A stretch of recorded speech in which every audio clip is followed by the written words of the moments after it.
Welcome to another episode of Behind the Dreamers. I'm Jennifer Loading, and we are talking to the achievers, the creators, the magic makers, and the dreamers. These are our friends, these are your friends, and they are living the extraordinary.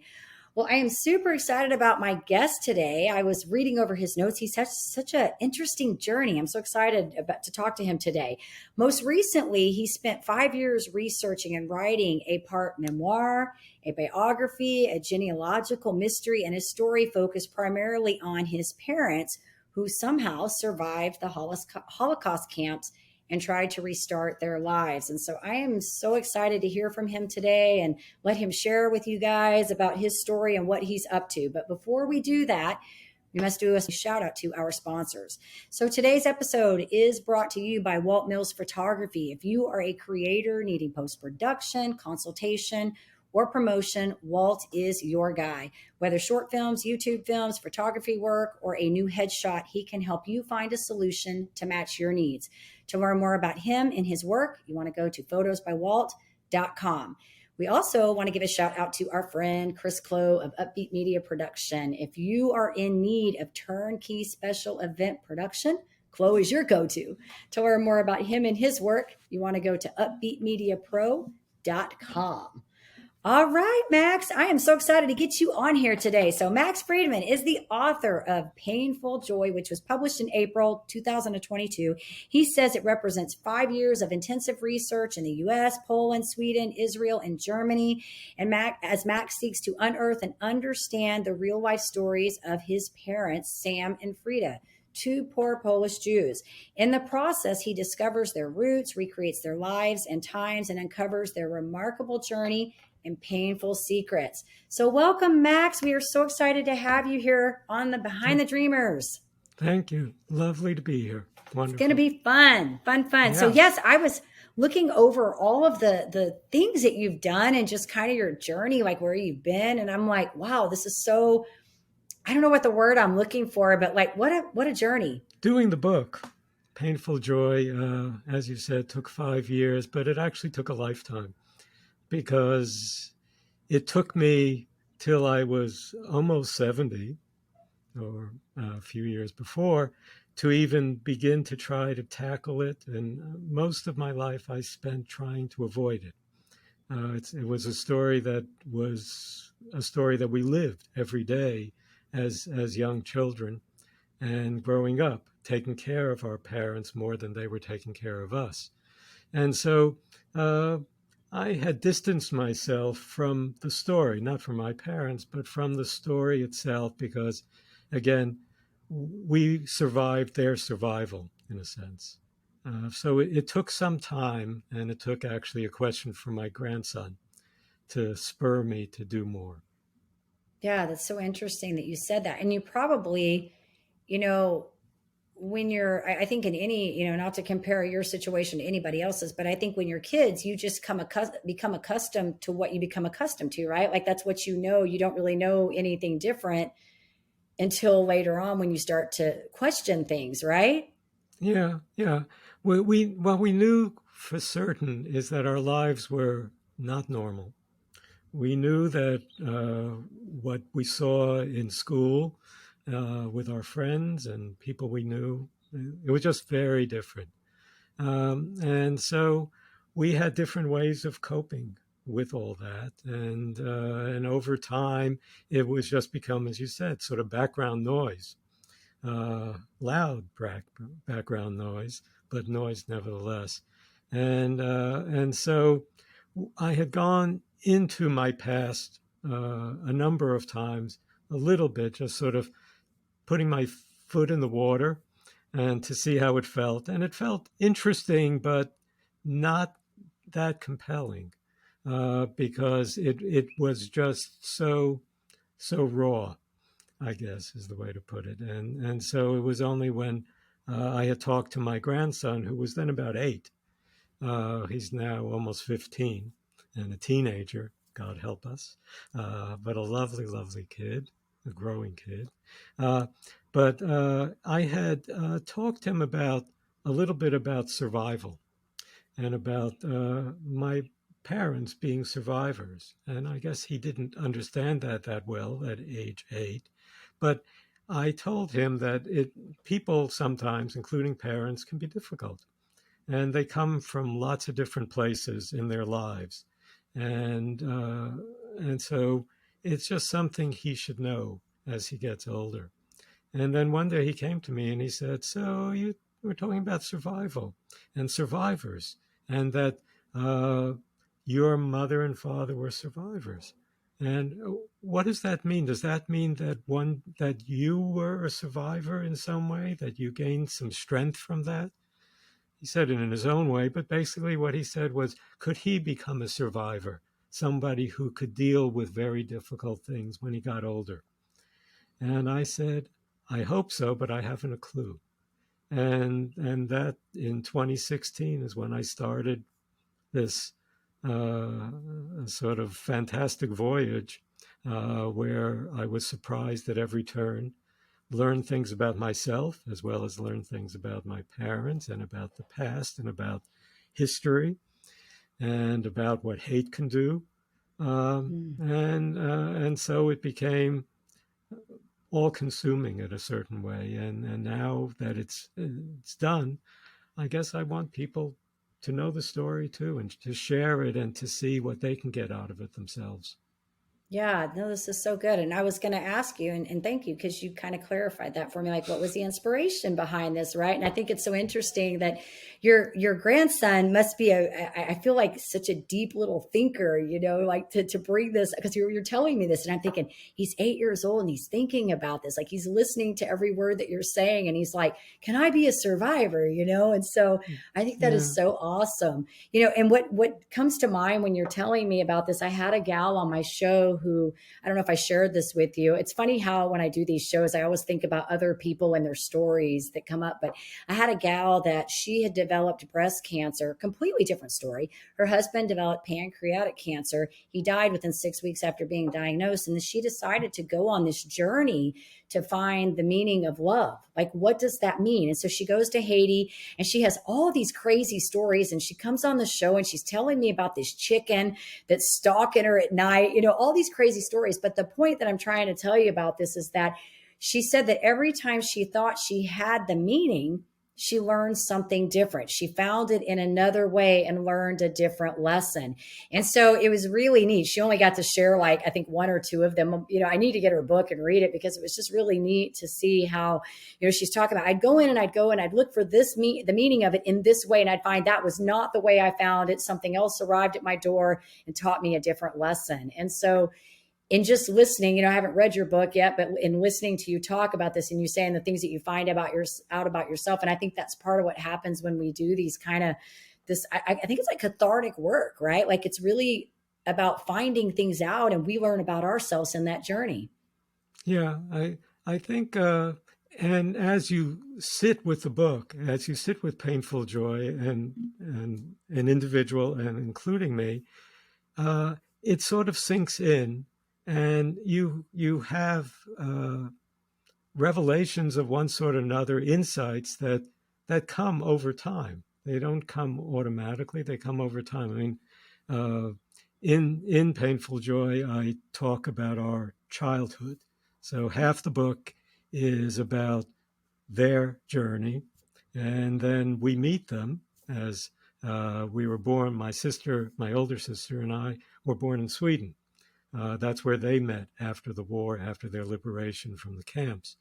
And uh, when so half the book discusses all that, and we bring ourselves in for the other half of the book to say, so what does that mean? What did that mean to our lives, and how did all this sort of turn out in the United States? We moved to the United States in 1952, and uh, in the book, we lived in Coney Island, which is the amusement park in southern Brooklyn, and we lived in a tiny little apartment. We had no money and any of that. And one day, my father worked 6 days a week, so it was Sunday, and there was a banging at the door. And my sister was 7, I was 4.5, 5, but the memory is clear. And there was a banging at the door, open up. it was the landlord, and he needed our rent, and we hadn't paid. And my mother says, "Get into the closet." We Mm. go into the coat closet with her. Be quiet, and until the banging stops and the guy goes away. Right? Right. It's terrifying for a little kid, and Yeah. it was a searing memory. And only I mean, I've been talking about this book now for quite some time, did the book for 5 years, and only a few months ago did it occur to me we were scared. And that's how I focused on that memory. The memory was about my sister and I being terrified by, in this standing in this dark closet. And in fact, it was only then that I started to think about, well, what did my mother feel going into that closet? Right. Because in that closet, the memories of the German soldiers knocking at her door as they're pulling people out to put them in the ghettos, or all of that. And that just, it was like, an epiphany, like, my God, she must have been even more terrified than we could ever be to Sure. relive that history. So it's that kind of thing. And the book itself, one could see how things that we thought were true were not true. Things that we had heard from them turned out not to be true. And at first, I was surprised and a little sort of upset, like, why did they tell us this? And then I came to understand that as well. And Hmm. and I think that journey for anybody is something that is useful and makes you grow. Even at 73, you can still Yeah. grow. Yeah, that's such a great story, though, Max. And I, I'm like thinking so many things when this is, you were talking about that. It's like, yeah, you have that moment where, and it's all our perceptions, right? Like I was telling somebody this the other day that, as children, we have perceptions about the way things were, right? And our parents always have a little bit of a different perception. I mean, we all know Right. this to be true at any level, right? And it's so funny how you can have these conversations, but I think it's so, I guess, remarkable that you were able to come back and say, okay, you can see this in a different light as well, that it wasn't just about y'all's perception, but it's also, what was your mother thinking in that moment, putting yourself in her shoes for that moment and being able to see that. So, wow, I just think that's awesome. I don't know. I think that's so awesome because a lot of people Yeah. can't even do that. They get so wrapped up in their stuff, they can't even Yeah. begin And to and, and understand that's somebody that's else's. really at the end of the day, when people would say, so what do you want people to take away from the story? Yeah. Uh, and one of the very important things that I want people to do is gain a greater sense of empathy for other people, Mm, because you start with these two strangers, these two sort of people who, you start where they're born in these little villages in Poland, and you follow their journey, and some of it is sort of interesting, some of it is frightening and heartbreaking, some of it is even heartwarming, and you get to know them. And by the end of the book, I think this is just people who, friends of mine who read the book and said at the end they couldn't put it down because they wanted to mm, know not how it ended, because we all know how these books end in a right. certain way, but more,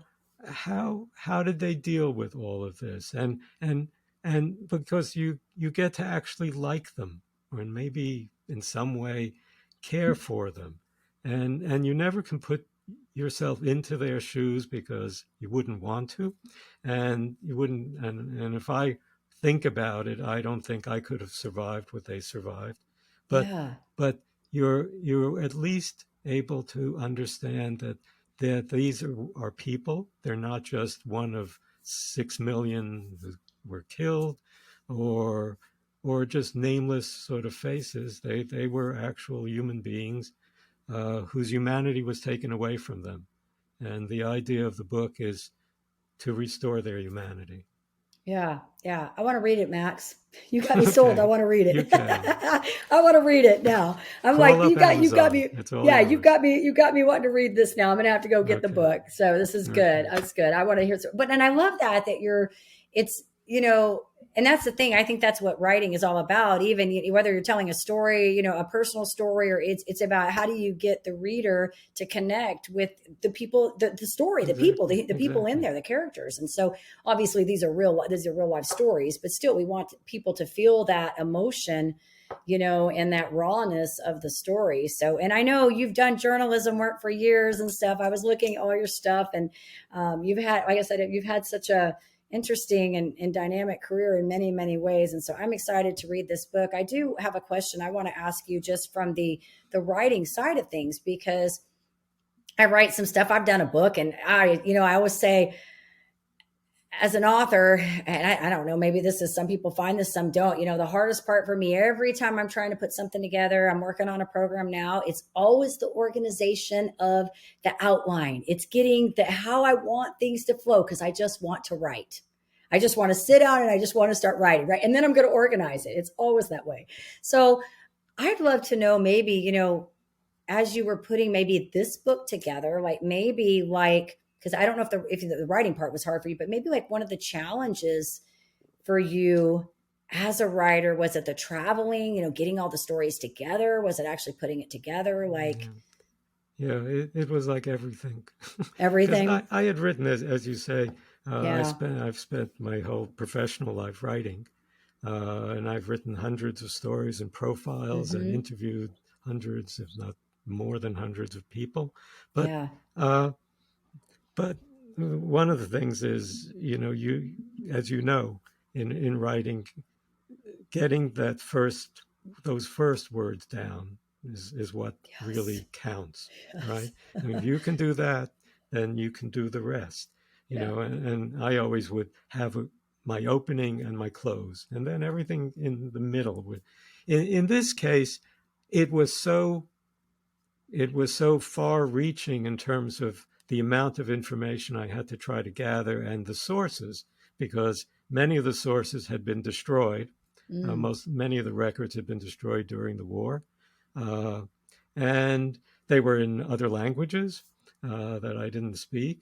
They were in thousands of different places, and so it was a monumental task. So I decided I wasn't going to think about writing. All I was going to think about is the story itself should start coming to you over time, and that's what happened.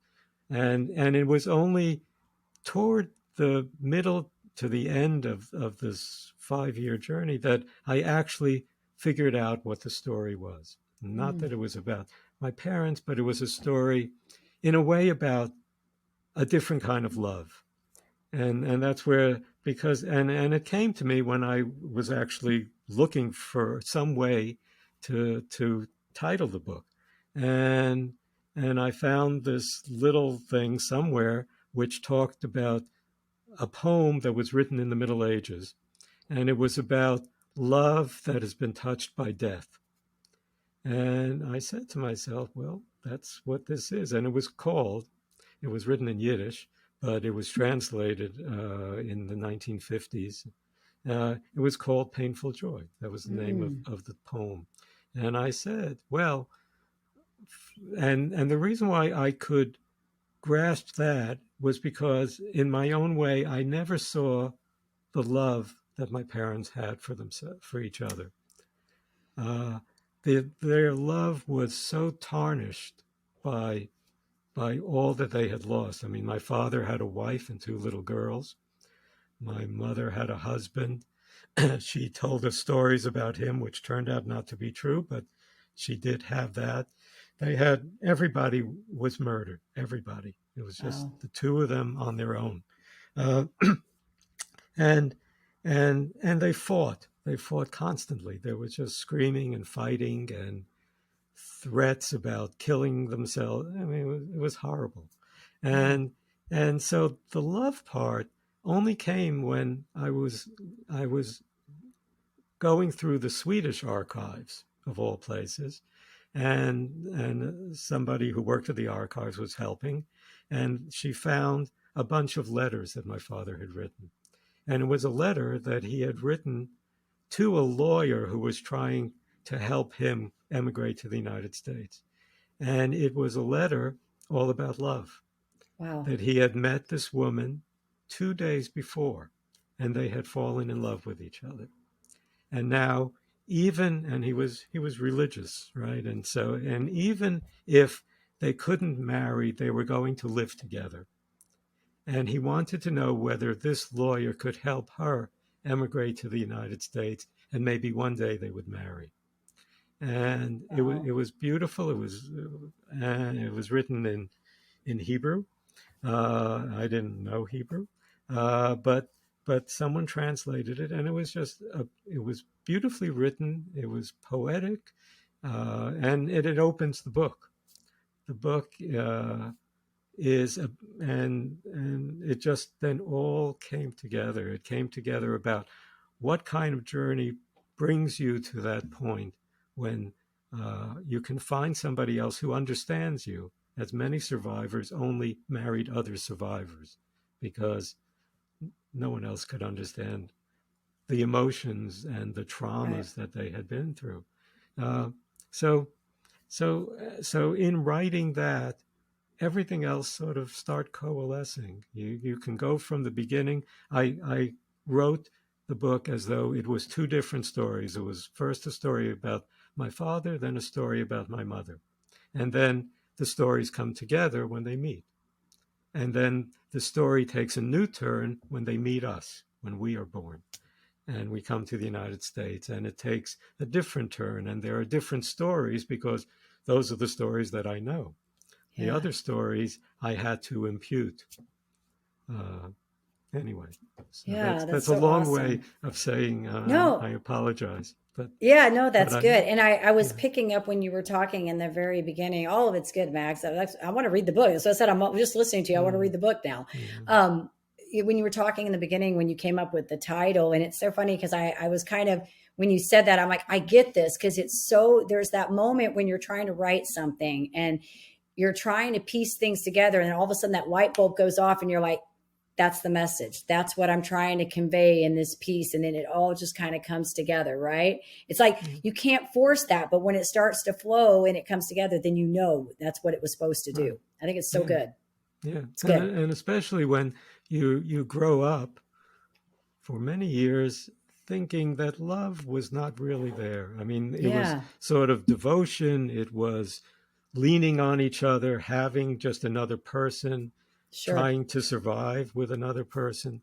And yet that it became a love Mm, story between two people, a love story of the love story that they had that they lost, yeah, the other love story of their lives, and how they coped with all that. And I think that's what the book really does is it explains in ways that I couldn't have imagined how they actually survived and how they coped with their survival the rest of the and then what happened to my sister and me in terms of what those traumas did to us.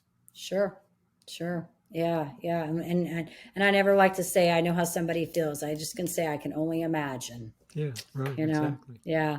So I do want to ask you kind of a question. I think this is kind of a deep question, and I think it really is going through this because I feel like you kind of went through a journey in this. This wasn't just about writing a book. This was a journey for you. Mm-hmm. What do you feel like you learned about yourself in this process, going through all this? I mean, there's got to I be a lot. became yeah no but I became a wiser survivor myself. If I had to tell my Yeah, grandson because someone once told me that I was at work. I was working for a number of years for a large company, and I was in charge of communications. And I had a boss who was a terrible guy, a bully. I used to call him a terrorist. Uh, and I worked for him for 10 years. And then one day I went to a management retreat, and there were industrial psychiatrists there. And they were there to help us handle workplace problems that we had. mm, And everybody had to bring their workplace problems. So I brought my workplace problem being my boss. And And the guy sort of listened to me, and he asked me then a little bit about my background. And for whatever reason, of course, I said, well, I have these two parents. It was a difficult childhood and Sure. difficult even growing up with them. And then he said, well, you know what? Even though he was being paid by the company, he said, you should leave. You should leave because you are mimicking your parents' survival. And he Mm, said, they couldn't escape from what happened to them. You can.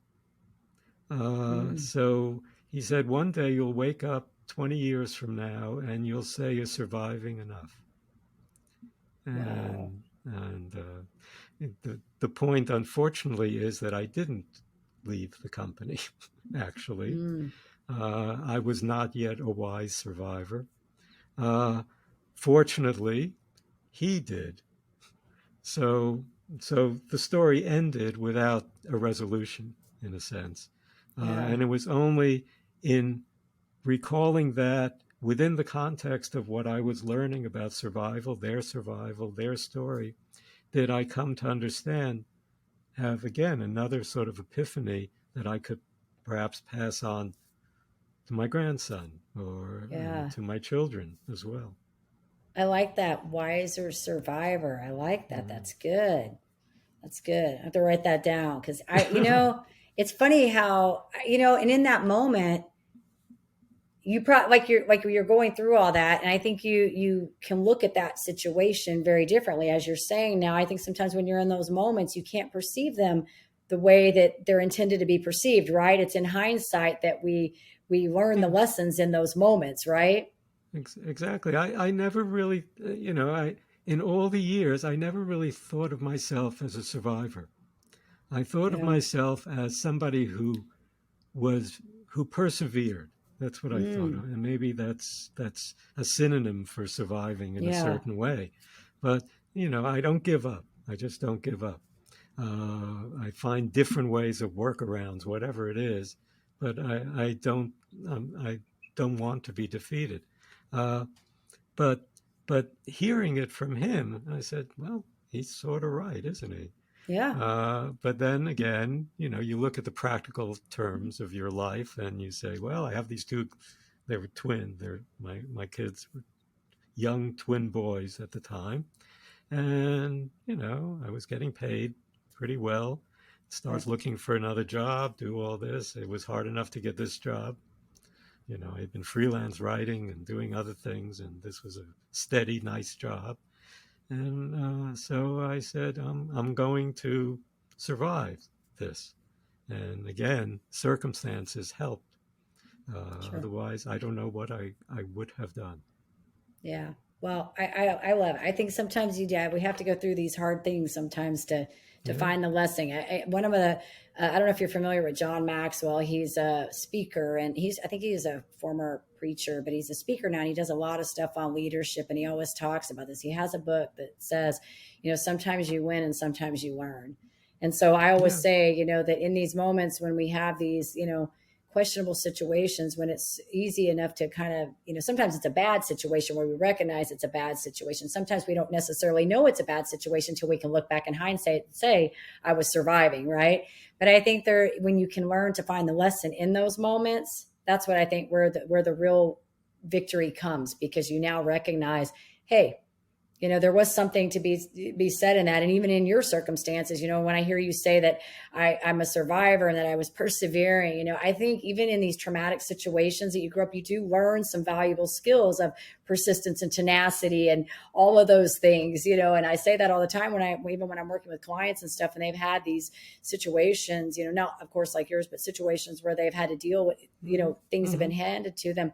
There are some great skills that come out that you learn in those moments, even in the bad Yeah, situations. right. And So, and throughout when I got to the point where I was visiting the concentration camps and the death camps and all this other stuff, and you're just you don't know what to say, you don't know what to do. Uh, or learning even the names of my father's two little girls who were yeah. murdered. Wow. And you just sort of break up.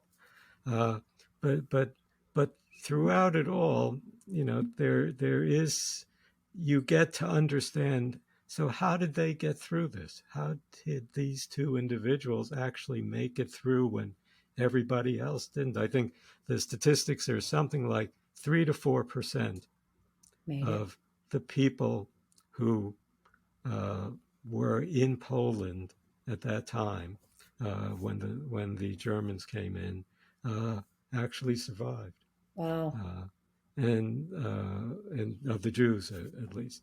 So Mm-hmm. it's frightening. And what I learned was that, or what I think, because who knows, and we never spoke about it to them. We were afraid to talk to them about their lives. Uh, and it was only when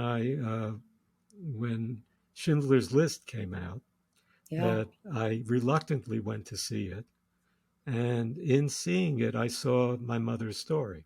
Because my mother's Mm. story essentially was what that film showed, except she wasn't one of the Schindler Jews who were saved. So, Wow. but she went through the same camps. She had the same camp commanders. She met the same horrible people, and she lost everybody within that context. And the craziest thing of it all, or maybe not the craziest, there are so many crazy parts of the story, was that when we were going to visit Poland for the first time and to try to find the places where my parents had grown up, had lived, there was only one place that we could still find, and this was in Krakow. And uh, so I went to Google. It was right before we were going to go on our trip, and I went to Google just the address, which was Josefa 12 in Krakow, which is a beautiful, beautiful city. Uh, and the suddenly I see all this stuff about Schindler's List in this write up about the building, Wow. because essentially Steven Spielberg used the building my mother lived in for 25 years, and where her family lived, and where they were all taken to the ghetto and then to the camps, or worse, uh, as a central set for his Krakow ghetto part of the film, and it became a tourist attraction. And suddenly there was this whole thing about Schindler's List and Steven Spielberg and all this other stuff. And we go there, and there are tours going through the building. Wow. And it's the first time that I actually walk over to anybody. And I walked over to the tour guide, and she was leading actually a group of Italians, but she was speaking in English.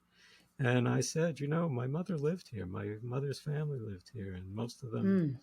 Yeah. And it was the first time I actually said that to a stranger. And it was sort of a breakthrough in the sense that I convinced myself that this had really happened, that this was real, that this was not one of my mother's fantastic stories. Wow. Wow. You're giving me chills. Oh my gosh. Yeah, As I said, I need sorry. to read this because I'm like feeling like when you were talking about the kiddo, the murdering of the family members and stuff, just gives me chills. I'm Yeah, gonna check. I'm gonna get your book. I need to read it. I definitely need okay. to read it. Amazon. Max, I'm like, yeah, I feel like we could be, you could just tell me your whole book. We'll just be here forever and you could tell me that whole book. But I think we need to save it and make our people go get it. So Okay. here's All what right. I want to say. Where do we want to send our people if we want them to go check this? It's on Amazon, correct? Is that where we want It's them to on go? Amazon, and I have my own website that I actually built myself, Okay, and I very had to cool. persevere to do that, to say the I know. least, I've done that. I'm with you. I and totally get it. I get and it. screw What, up what, like. So anyway, the it's maxfriedman.net. okay. So if you www.maxfriedman one word.net, so you can find out more about the book, where to get it, how to get it, and also there are other things in there, interesting sort of pieces, including some excerpts from the book for those who just want to see what does it sound like. Pictures that we didn't use in the book that are there too, for people to sort of look at and sort of try to recreate some Yeah. of the background for this whole effort. Absolutely. Yeah, Absolutely. Well, what we'll do, Max, when this goes out, I'll make sure that your website gets in there so they know where sure, to find your page and find this sure. book. So Great. this is good. And I'm going to go check it. I'm going to go get it when I get off of here with you so I Okay. can read it. Yeah. Thank you for sharing all that. And wow, I mean, just like I said, what a journey for you. And hopefully, through that process, like you said, you're able to look at this in a different light. And I think it is, going through these kinds of things. It's like I said, that cathartic release that we need to do to get some kind of closure too, and bring it all in. And so hopefully, that spark from your grandson was the right thing to do. And maybe he'll also come to appreciate that too. So I think Yeah. I hope I so. think it's all a good thing. I think it's a good thing. So thank you for being authentic. Thank you for being real. Thank you for sharing with our people. And we'll make sure, like I said, that they know where to find this book when we Okay. get this out. Great. I And appreciate then, it. of course, yeah. And of course, we do want to say to our audience, if you enjoy our show, please be sure you go check us out. Give us a rating on iTunes. Go hit that subscribe button on YouTube so we can keep sharing all these amazing stories. And go get Max's book. Check it out. Read it. Let him know what you think. And we want to leave you guys with a final parting thought. Same thing I always say, Max, every single week. In order to live the extraordinary, you have to start. And every start begins with a decision. You guys take care, be safe, be kind to one another. We will see you next time.